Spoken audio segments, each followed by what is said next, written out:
Boa noite a todos, a graça e a paz do Senhor Jesus seja com todos nós. Antes de nós iniciarmos a nossa meditação dessa noite, eu quero convidar os irmãos a orar. Feche seus olhos, vamos orar. Senhor nosso Deus, nós queremos te agradecer por esse momento que nós podemos ter aqui diante da Tua Palavra. Queremos clamar que o Teu Espírito Santo esteja abrindo o nosso entendimento, o nosso coração, para que, ao ouvirmos a Tua Palavra, ela não só seja verdade para nós, mas também que faça diferença em nossa vida, produza mudança em nosso coração, de maneira que as pessoas que olharem para nós vejam Cristo. Que eles possam, de fato, ó Pai, reconhecer o Senhor Jesus nas nossas atitudes, na nossa vida, no nosso dia a dia, e então venham glorificar ao Senhor. Transforma-nos, ó Pai, conforme a imagem do Teu Filho. E nós pedimos isso em nome de Jesus. Amém.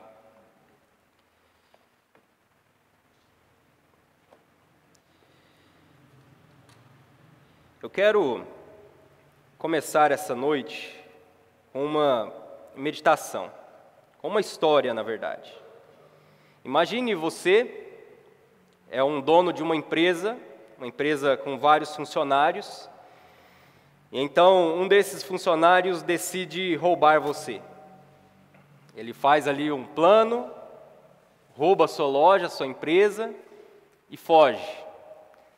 Foge com dinheiro, foge com mercadorias, com um valor que seria suficiente para que ele fizesse uma viagem, talvez vivesse ali por um bom tempo, gastando aquele dinheiro.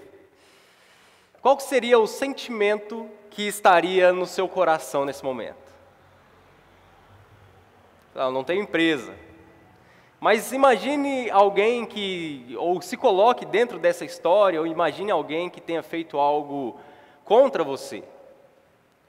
Qual seria a sua atitude? Qual seria o desejo do seu coração?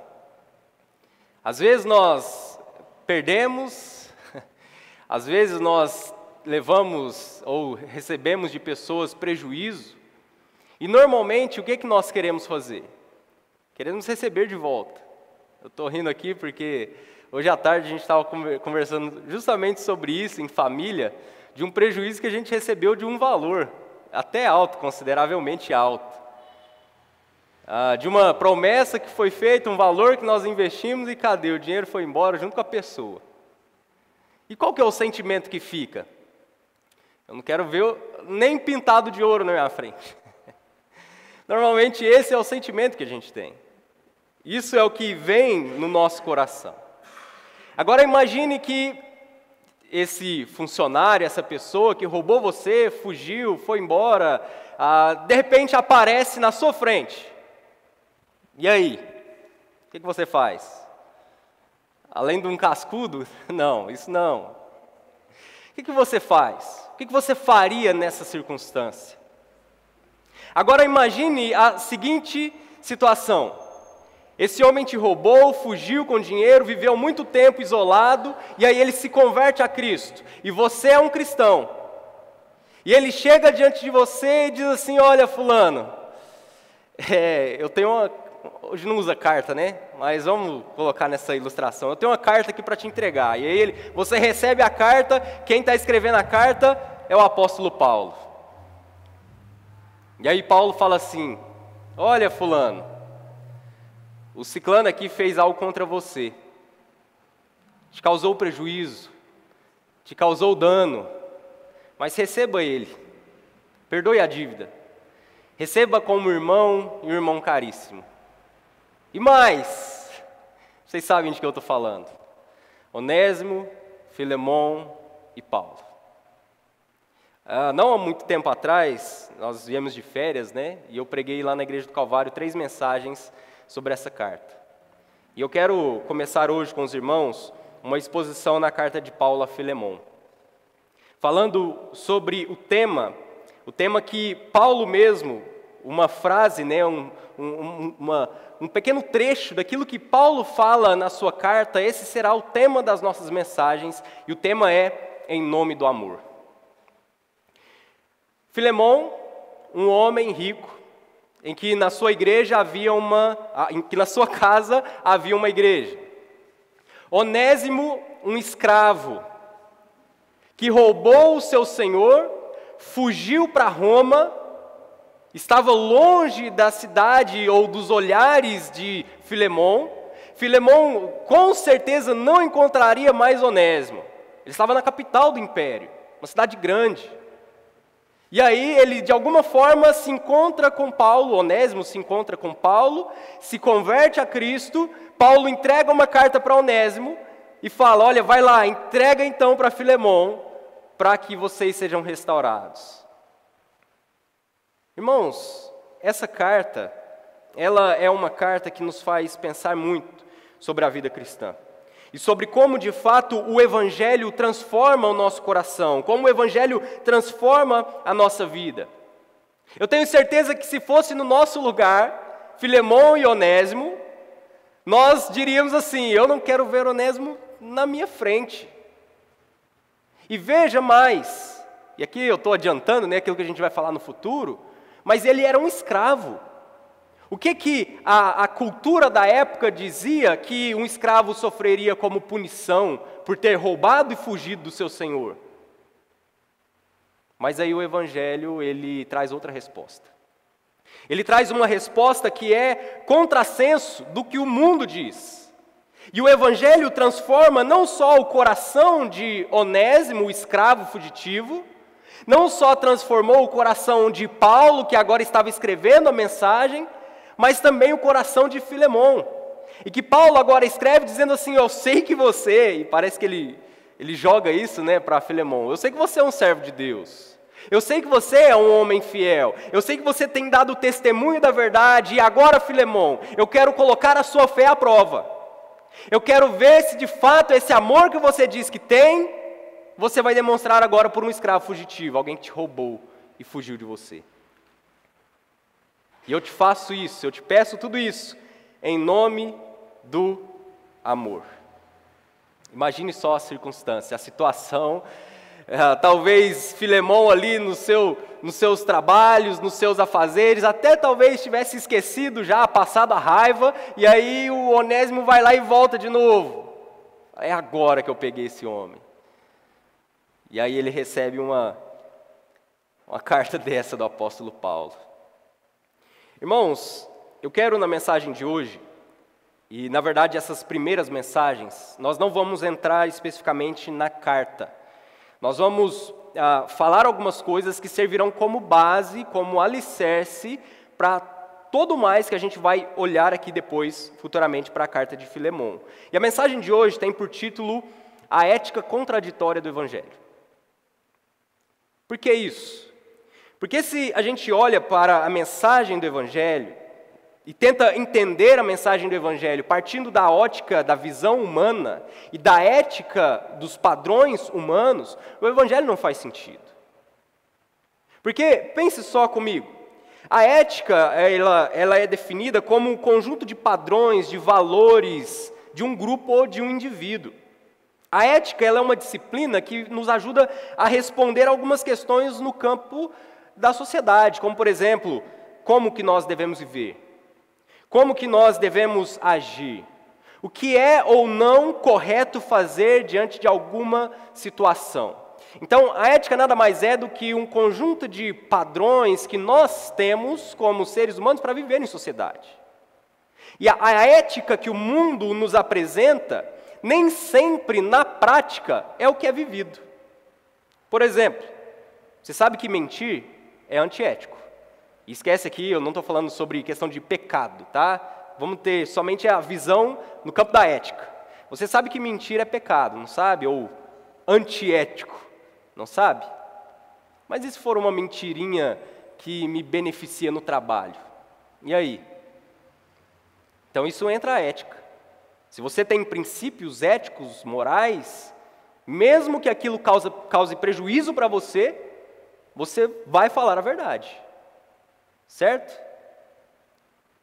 Se eu sei que o Evangelho é uma mensagem que traz para nós um novo padrão, eu agora preciso encarar a minha vida cristã, não do ponto de vista humano, mas do ponto de vista divino. Se eu sei que roubar é antiético, e eu for no mercado e a pessoa me der trocar mais, eu coloco no bolso e vou embora, não falo nada? Se eu vou numa loja comprar algum produto, eu sei que aquele produto lá vale R$100, o cara me cobrou 20, cobrou errado. E aí eu coloco dinheiro no bolso, hoje quase ninguém usa dinheiro, né? Eu passo lá o Pix dos 20, fala o quê? Vou passar mais não, ele errou, o problema é dele. Mas você sabe que isso é errado. E aí? Aonde entra a nossa ética? Então veja que a ética do Evangelho, ela é uma ética contraditória do mundo. E por que eu estou dizendo isso? Porque nós, muitas vezes, e o mundo define os padrões éticos e os padrões morais, mas normalmente, quando vai para a prática, a pessoa esquece o campo ético e ela vive aquilo que de fato lhe dá prazer, ou aquilo que serve como benefício para si próprio. Mas não é isso que o Evangelho exige de nós. A ética do Evangelho, ela foge ao senso comum. O que o Evangelho cobra da nossa vida, a postura que o Evangelho cobra de nós, é uma postura que está totalmente na contramão do mundo. Por que eu estou dizendo tudo isso, então? Porque se você analisar o que o Evangelho espera de nós, você vai perceber que é totalmente contraditório com aquilo que o mundo nos ensina. Então, nessas mensagens iniciais, nós vamos praticamente falar sobre o que o Evangelho exige de nós, como o Evangelho nos transforma e como então os nossos relacionamentos são também transformados pela mensagem do Evangelho. E aí sim nós vamos entrar na carta de Paulo a Filemon. Então por quê? Em primeiro lugar, por que a ética do Evangelho parece ser contraditória? Quem é maior entre nós? E aí está o primeiro ponto. Porque se você olha para o mundo, quem é aqueles que eles colocam como sendo os maiores? O que tem mais sabedoria, o que tem mais conhecimento, aquele que tem mais riquezas, aquele que tem mais poder, aquele que domina as melhores tecnologias, esse é o que está no topo, esse é o maior. Aquele que tem talvez uma faculdade, uma graduação, aquele que se capacitou, que estudou. Você olha, por exemplo, para o mercado de trabalho, o que o mercado de trabalho vai dizer? Se você não tiver uma capacitação, uma qualificação, já era. Você está fora da jogada, você é descartável. Então quem são para eles os melhores, os maiores? Aqueles que têm mais capacidade, mais poder, mais intelectualidade, mais sabedoria. Mas e no reino de Deus, quem é o maior? Quem é o maior no reino de Deus? É o que conhece mais a Bíblia? É importante conhecer as Escrituras. Quem é maior no reino de Deus? É aquele que, pela sua pregação, converteu mais almas? É aquele que vive 24 horas por dia na casa de Deus? Quem é o maior no reino dos céus? E Jesus vai nos responder essa nossa primeira pergunta sobre quem é o maior no reino dos céus, e ela é muito importante para a gente entender a relação entre Filemon e Onésimo. Porque não é o maior, e se a gente colocasse aqui no entendimento humano, quem seria o maior, Filemon ou Onésimo? Filemon, obviamente, porque ele é o Senhor, Onésimo é só um escravo. Mas na ótica do reino, quem é o maior deles? Marcos capítulo 9, versículo 30 a 32 diz: E tendo saído dali, passaram pela Galiléia, e Jesus não queria que ninguém o soubesse, porque ensinava aos seus discípulos e lhes dizia: O Filho do Homem será entregue nas mãos dos homens, e estes o matarão, mas 3 dias depois da sua morte ressuscitará. Eles, porém, não compreendiam isso e tinham medo de perguntar. Isso aqui é o que antecede a pergunta ou a discussão que há ali dos discípulos sobre quem é o maior no reino dos céus. Veja que Jesus, antes de começar essa discussão, o texto bíblico vai nos dizer que Jesus já estava anunciando para os seus discípulos aquilo que aconteceria. Que ele iria morrer, No terceiro dia, ele ressuscitaria. E qual que era a preocupação dos seus discípulos? Se Jesus está vindo agora como nosso rei, e ele vai morrer, precisa de alguém para substituir. E aí a discussão começa. Em Marcos capítulo 9, versículos 33 a 37. Quando eles chegaram em Cafarnaum, Jesus perguntou aos discípulos sobre o que eles estavam discutindo, mas eles se calaram, porque no caminho eles estavam discutindo entre si sobre quem era o maior. Essa era a preocupação dos discípulos. Quem é o maior de nós? Faça que nos assentemos, um à sua direita e outro à sua esquerda. E aí Jesus novamente diz para os seus discípulos: vocês sabem que os que são considerados os governadores dos povos os dominam, e que os seus maiorais exercem autoridade sobre eles. Mas entre vocês não é assim. Pelo contrário, quem quiser ser o primeiro entre vocês, que seja servo de todos. Pois o próprio Filho do Homem não veio para ser servido, mas para servir e dar a sua vida em resgate por muitos. A discussão dos discípulos era: quem é o maior? E Jesus mostra para eles: o maior é aquele que serve. O maior entre vocês será aquele servo de todos. A ética daquilo que nós temos que fazer ou não no Evangelho é contraditória à ética do mundo.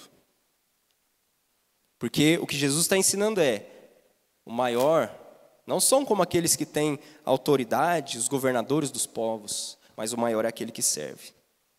Então quem é o maior no reino dos céus? É aquele que serve. Segundo lugar, por que a ética do Evangelho ela parece ser contraditória? A Bíblia vai dizer em 1 Coríntios capítulo 1, versículos 18 a 25. Olha o que o texto afirma: certamente a palavra da cruz é loucura para os que se perdem, mas para nós que somos salvos, ela é poder de Deus. Pois está escrito: destruirei a sabedoria dos sábios e aniquilarei a inteligência dos inteligentes. Onde está o sábio? Onde está o escriba? Onde está o questionador deste mundo? Não é fato que Deus tornou louca a sabedoria desse mundo, visto que na sabedoria de Deus o mundo não conheceu por sua própria sabedoria. Deus achou por bem salvar os que creem por meio da loucura da pregação. Os judeus pedem sinais e os gregos buscam sabedoria, mas nós pregamos o Cristo crucificado, escândalo para os judeus, loucura para os gentios. O Evangelho, a ótica do Evangelho, o entendimento que o Evangelho nos dá, é que quando agora os homens olham para a mensagem da cruz, eles veem nessa mensagem loucura. Como pode um homem que morreu há 2000 anos atrás falar que ressuscitou e ainda assim que pode salvar a humanidade, salvar todo aquele que crê nele? Isso é loucura. Isso é loucura. Para o homem natural, isso é loucura. Para o homem que não conhece o Senhor, isso é loucura. Isso não tem lógica diante do entendimento que o mundo tem a respeito daquilo que é salvação ou como pode ser a salvação. Então, segundo o Evangelho, a loucura de Deus, como Paulo vai dizer aqui, é mais sábia do que a sabedoria humana. Lá no final do texto, ele vai afirmar isso. E a fraqueza de Deus é mais forte do que a força humana. Paulo não está dizendo que Deus não é sábio ou que Deus é fraco, mas ele está fazendo uma comparação, um exagero aqui para mostrar que para o homem o que é loucura, para nós que somos salvos, é poder de Deus. E essa mensagem do Evangelho, que é o poder de Deus, ela mostra para nós aquilo que é totalmente contrário no mundo. Porque o que as pessoas querem fazer para ser salvas? Elas querem fazer algo, ter uma boa obra, ou fazer o bem, ajudar o próximo, ou qualquer outra coisa para ter a salvação. Mas o Evangelho vem e diz: para que você seja salvo, a única coisa que você precisa fazer é confiar em Cristo, naquele que morreu há 2000 anos atrás. Morreu e ressuscitou pelo seu pecado. E quando você crê nele, você terá a vida eterna. Essa é a visão do Evangelho, que contrapõe a visão do mundo daquilo que é salvação. Então, na ideia das pessoas, o Evangelho não pode ser verdade. Afinal, a Escritura mesmo afirma que a palavra da cruz é loucura para os que se perdem. Outro ponto que também nós podemos ver, em terceiro lugar, que nos mostra que essa ética do Evangelho parece ser contraditória aos nossos olhos. Mateus capítulo 16, versículos 24 a 25.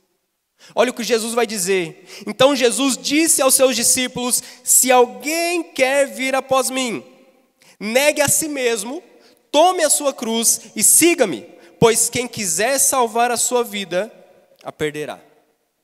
E quem perder a vida por minha causa, esse a achará. Veja como isso é contraditório aos olhos humanos. Como você quer ganhar a vida?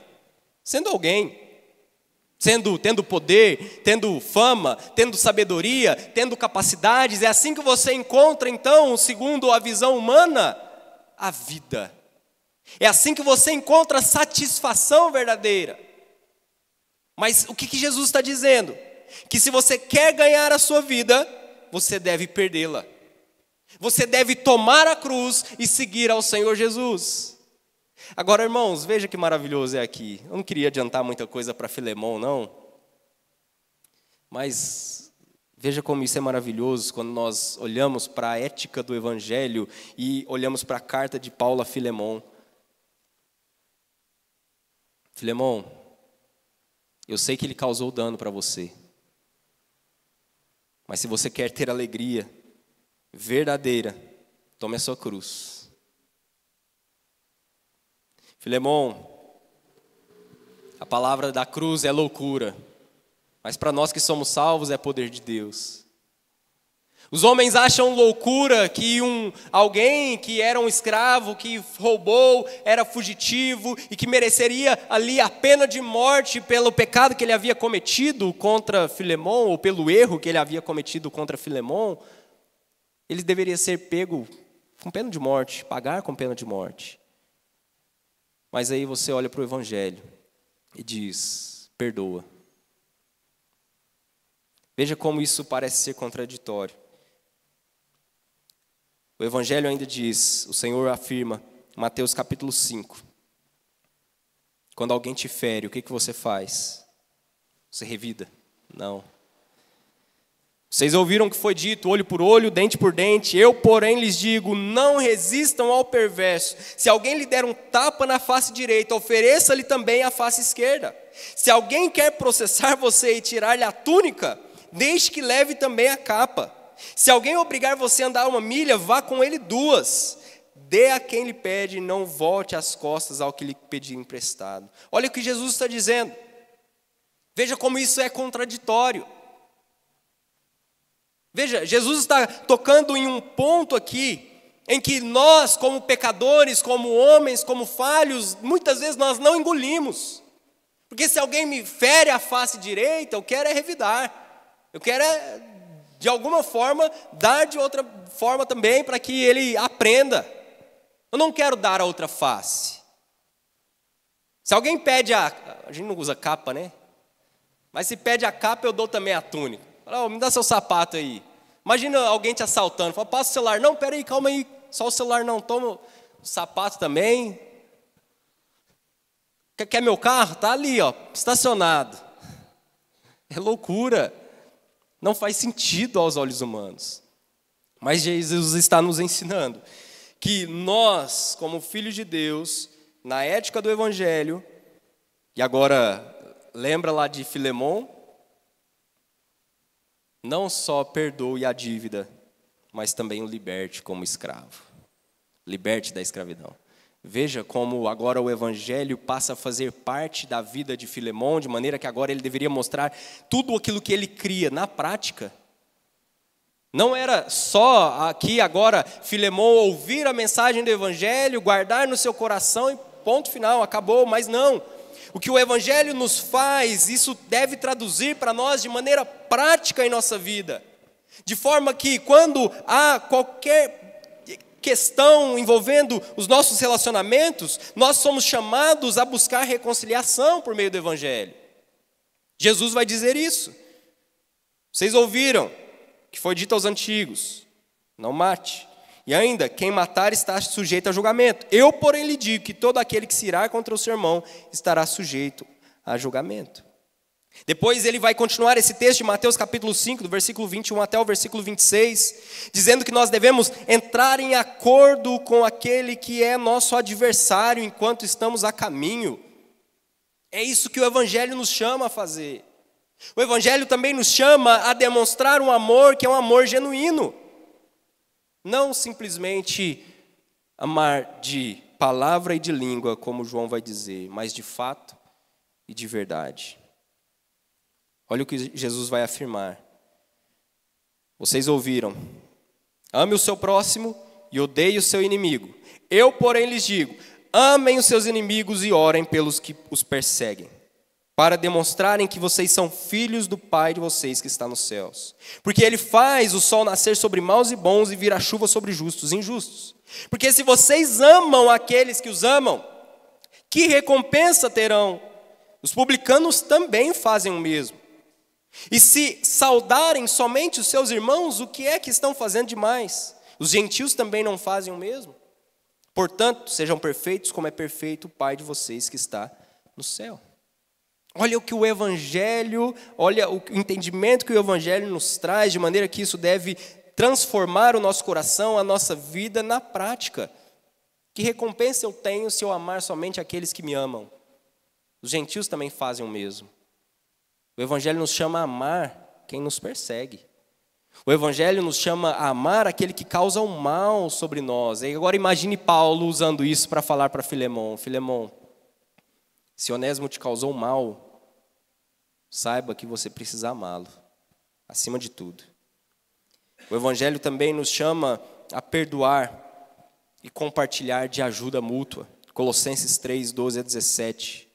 Revistam-se de profunda compaixão, de bondade, de humildade, de mansidão, de paciência, suportem-se uns aos outros e perdoem-se mutuamente, caso tenha algum motivo contra outro. Assim como o Senhor nos perdoou, assim também perdoem vocês. Acima de tudo, esteja, porém, o amor, que é o vínculo da perfeição. Que a paz de Cristo seja o árbitro no coração de vocês, pois foi para essa paz que vocês foram chamados em um só corpo.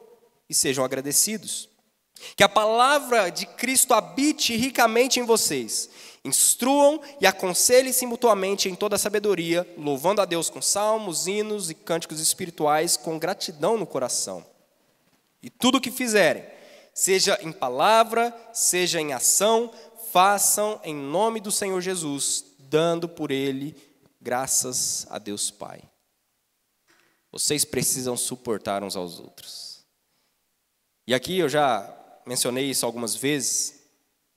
A ideia de suportar não é, olha, fulano está ali, não gosto muito dele, mas eu tenho que tolerar. Eu tenho que suportar ele aqui perto de mim, já que ele está na mesma igreja que eu. Não é isso, é você servir como um apoio.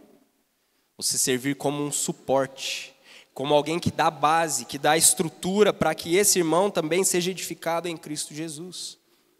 Então perceba como que o Evangelho, essa ética do Evangelho, ela é totalmente contraditória com aquilo que o mundo nos ensina, e principalmente com a prática do mundo. Porque na teoria é tudo muito bonito. Na teoria, se você olhar para a filosofia, para a sociologia, é tudo muito belo. Mas quando você vai para a prática, pisou no meu calo, não existe esse negócio de ética mais não. Pisou no meu calo, eu piso de volta. Mas para nós, filhos de Deus, não deve ser assim. Por que não?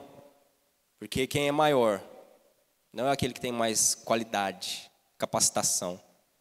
O maior é aquele que serve. As coisas loucas confundem as sábias. Quem quer ganhar a vida é aquele que perde, aquele que toma a sua cruz. Se alguém é ferido, deve oferecer a outra face. Deve buscar reconciliação, deve demonstrar amor genuíno, perdoar e compartilhar de ajuda mútua, socorro mútuo. Esse é o Evangelho. E esse Evangelho é o que serviu de base, de fundamento, para que Filemão pudesse perdoar Onésimo. E é o que também serve de fundamento para as nossas vidas. E eu quero encerrar aqui com algumas aplicações, mas em um texto bíblico, usando um texto bíblico. Que é o texto de Romanos capítulo 12. Paulo, depois de expor a mensagem do Evangelho aqui na carta aos Romanos, lá no capítulo 12 ele começa a parte prática da sua carta. Tanto é que ele inicia: peço que, pelas misericórdias de Deus, ofereçam o vosso corpo como sacrifício vivo, santo e agradável a Deus. E a partir daqui ele começa a falar e narrar muitas coisas práticas para a vida da igreja. Mas o que eu quero destacar é do versículo 9 até o versículo 21. Veja aqui, só para a gente encerrar, e eu quero apenas mencionar, você pode depois ler em casa esse texto.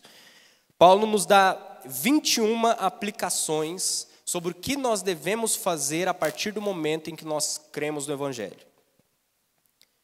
Vamos lá, eu vou só mencionar, depois você lê em casa. Primeiro, nós devemos amar sem hipocrisia. Segundo, odiar o mal e se apegar ao bem. Terceiro, amar uns aos outros com amor fraternal. Quarto, quanto à honra, dar preferência aos outros. Quinto, quanto ao zelo, não sermos preguiçosos. Sexto lugar, ser fervorosos de espírito, servindo o Senhor. Sétimo lugar, alegrando-se na esperança. Oitavo, ser pacientes na tribulação. Em nono, perseverantes na oração. Em décimo, ajudar a suprir as necessidades dos santos. 11º, praticar a hospitalidade. 12º, abençoar os que nos perseguem e não amaldiçoar. 13º, alegrar com os que se alegram e chorar com os que choram. 14º, ter o mesmo modo de pensar uns com os outros. 15º, em vez de sermos orgulhosos, sermos solidários com os humildes. 16º, não sermos sábios aos nossos próprios olhos. 17º, não pagar a ninguém mal por mal. E lembra disso depois quando a gente lê Filemão. 18º, procurar fazer o bem diante de todos. 19º, se possível, no que depender de nós, ter paz com todas as pessoas. 20º, não fazer justiça com as nossas próprias mãos. E 21º, não deixar se vencer pelo mal, mas vencer o mal com o bem. Essas são algumas das aplicações do Evangelho que o Evangelho traz para nós. O que nós precisamos entender é que muitas vezes aquilo que o Evangelho espera de nós é totalmente contrário àquilo que o mundo espera. Isso vai totalmente no contrassenso, na contramão do mundo. Mas nós fomos chamados a isso. Nós devemos viver como verdadeiros filhos de Deus, para a glória do Senhor. Depois leia em casa aí, Romanos capítulo 12, versículos 9 a 21. Leia de forma atenta, e você vai, e leia esse texto pensando na mensagem de Paulo para Filemão. Tá bom? Nós vamos orar, terminar nossa meditação de hoje. Senhor, nós queremos te agradecer pela tua palavra, agradecer pelo teu evangelho que revela a nós quão fracos, falhos nós somos, imperfeitos, mas nós pedimos, ó Deus, a tua misericórdia. Pedimos que o Senhor, com a tua abundante graça, esteja manifestando a nós a tua bondade, ó Deus, a tua sabedoria, para que no nosso dia a dia nós vivamos para o Senhor, como filhos do Senhor. Que nós não venhamos nos amoldar às paixões que há no mundo, pelo contrário, que o nosso coração esteja firmado em Ti. Que a nossa mente, os nossos pensamentos estejam voltados para a Tua palavra. Que o Senhor transforme o nosso coração, Deus. Nós sabemos que aquilo que o mundo tem ensinado a nós sobre como devemos viver, ou o que devemos falar, como devemos agir, é totalmente contrário àquilo que o Senhor espera da nossa vida. Por isso, quebranta o nosso coração e fale conosco, ó Deus. E é no nome de Jesus que nós oramos e agradecemos. Amém.